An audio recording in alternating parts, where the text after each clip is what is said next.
Bonjour à toutes et à tous et bienvenue pour cette nouvelle vidéo sur Blood is the New Black. Nous sommes un petit peu tard dans le mois de janvier, mais il n'y a pas vraiment d'heure pour dire une dernière fois au revoir aux produits qui ont quitté la salle de bain sur le mois de décembre 2017. Donc bien qu'en décembre je sois partie une dizaine de jours chez ma soeur sans mes produits habituels, il y a quand même eu une belle hécatombe dans la salle de bain et je vais vous montrer ça tout de suite. Donc ils sont tous là dedans, donc on va leur rendre un petit dernier hommage avant de les mettre dans la poubelle.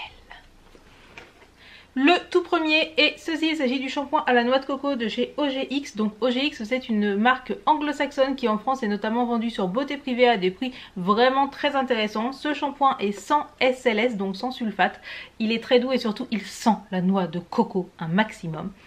C'était un très bon shampoing, donc déjà il sent bon, il s'applique bien et en plus il ne fait pas regresser mes cheveux plus vite que d'habitude puisque avec ce shampoing là je me lave les cheveux une fois par semaine et bon ok le 6e jour je dois mettre du shampoing sec mais honnêtement ça va. Je ne vais pas le racheter tout simplement parce que j'ai d'autres shampoings à terminer et le concept de cette année ou en tout cas des 6 mois qui viennent ça va être de n'acheter rien dont je n'ai pas vraiment besoin puisque si je me retrouve à partir dans 6 mois j'ai pas envie d'avoir 5, 6, 7 cartons de produits de beauté. Donc on va essayer de finir tout ça. Cependant si vous cherchez un shampoing sans SLS de bonne qualité, je ne peux que vous recommander de jeter un oeil au shampoing et à la gamme OGX. En général, les odeurs sont juste divines.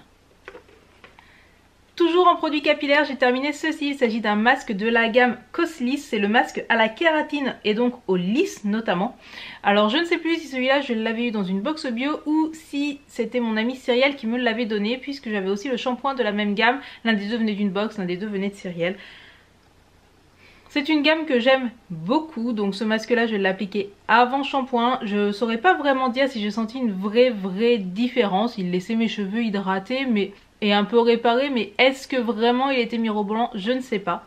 En tout cas il n'emmêlait pas mes cheveux, il ne me faisait pas regresser, il se rinçait très bien. Il a le label Cosme Bio, Cosliss est une marque de plutôt bonne qualité. Donc voilà, je me retournerai peut-être volontiers un jour vers lui. Cependant, je ne vais pas en racheter exactement pour les mêmes raisons. J'ai d'autres masques à terminer, même si j'en ai pas énormément, j'en ai quand même quelques autres. Et si je me retrouvais sans masque avant juillet, eh bien il serait temps que je finisse mes pots d'huile de coco qui peuvent aussi être utilisés en masque avant shampoing. Cependant, ça restait un bon produit, donc voilà, si jamais vous avez envie de tester un masque bio, eh bien vous pouvez aller vous tourner vers ceux de chez Cosliss. J'ai ensuite terminé ceci, il s'agit du gel douche thé des vignes de la marque Caudalie que j'avais depuis à peu près une éternité et demie. Donc je l'ai terminé. Il avait une odeur de thé vraiment agréable et surtout il avait une composition qui était assez clean, c'est-à-dire que c'est une composition sans sulfate. Donc je n'ai pas une peau sensible, c'est-à-dire que je peux me mettre à peu près n'importe quoi pour me laver. Cependant, notamment quand j'ai des tatouages frais, j'essaie un maximum d'utiliser des produits pas trop agressifs parce que votre tatouage c'est déjà une plaie.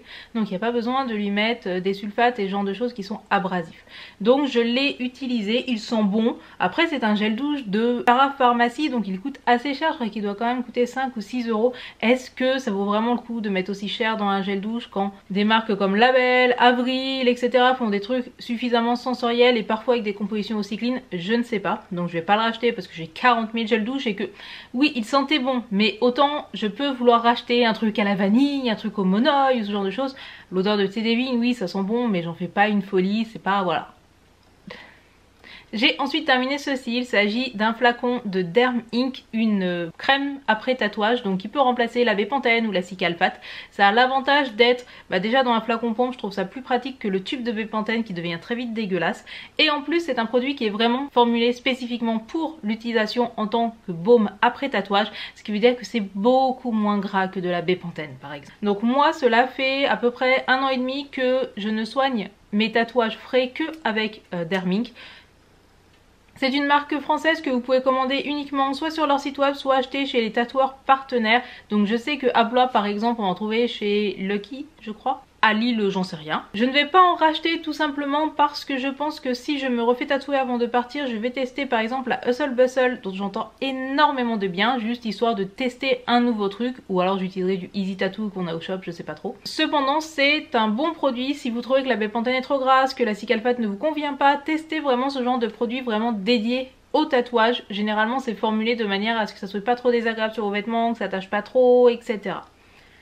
Et enfin mon dernier produit terminé pour ce mois-ci, c'est ceci. Il s'agit du mascara volume de chez Avril. Donc c'est un mascara que m'avait envoyé mon amie Cyrielle quand elle m'a envoyé le colis de survie lorsque voilà hein. Au début j'en étais pas fan. Je lui ai même d'ailleurs dit, moi ce que je recherche dans un mascara c'est vraiment d'avoir des gros pâtés sur les cils. Je cherche pas à allonger mes cils, je cherche pas un effet naturel, je cherche vraiment à avoir des pâtés. Et puis au final c'est vrai que ce mascara volume est surtout un mascara allongeant, et un mascara allongeant vraiment impressionnant. Tellement que certaines fois quand je me maquillais de manière très simple, juste avec un trait d'eyeliner fin et juste du neutre, eh bien j'avais l'impression de porter des faux cils. Des faux cils certes à effet naturel, mais j'avais pas l'impression que c'était mes cils. J'ai des cils plutôt courts de base et là ça me les faisait vraiment super longs. Donc il y a des photos sur le blog si vous souhaitez le regarder. Et du coup au final c'est pas du tout le mascara vers lequel je me serais tournée de moi-même, mais alors pas du tout. Et en fait je l'ai adoré. Donc c'est pas le mascara que je veux utiliser pour des galas ou pour des maquillages un petit peu lourds, mais dans la vie de tous les jours c'est un mascara qui donne un effet fossile vraiment impressionnant, en tout cas au niveau longueur. Et sur moi ça marchait du tonnerre. Voilà, en plus c'est bio, c'est Avril, c'est une marque française, il coûte pas cher, il doit coûter moins de 10 balles. Je suis vraiment assez impressionnée par ce produit. On dit souvent que les produits bio n'ont pas exactement les mêmes qualités, les mêmes compétences que les produits plus traditionnels. Et ben je peux vous dire que ce mascara Avril il coiffe au poteau un certain nombre de marques de parfumerie. Je pense par exemple à toi, oui, le Better Than Sex de Too Faced que je trouve nul à chier. Et ben je préfère vachement un mascara Avril à moins de 10 balles hein. Voici qui clôt cette très rapide vidéo produit terminée pour le mois de décembre 2017. Si vous connaissiez un certain nombre de ces produits, dites-moi ce que vous pensiez d'eux en commentaire. Sinon, souhaitez-leur un bon voyage vers les rives de l'au-delà et des poubelles lilloises. Sur ce, j'espère que votre mois de janvier se passe bien, que les fêtes se sont bien passées pour vous et que la reprise vers le travail ou l'école s'est bien déroulée. N'oubliez pas d'allumer la lumière et à très bientôt pour une prochaine vidéo. Tchuss!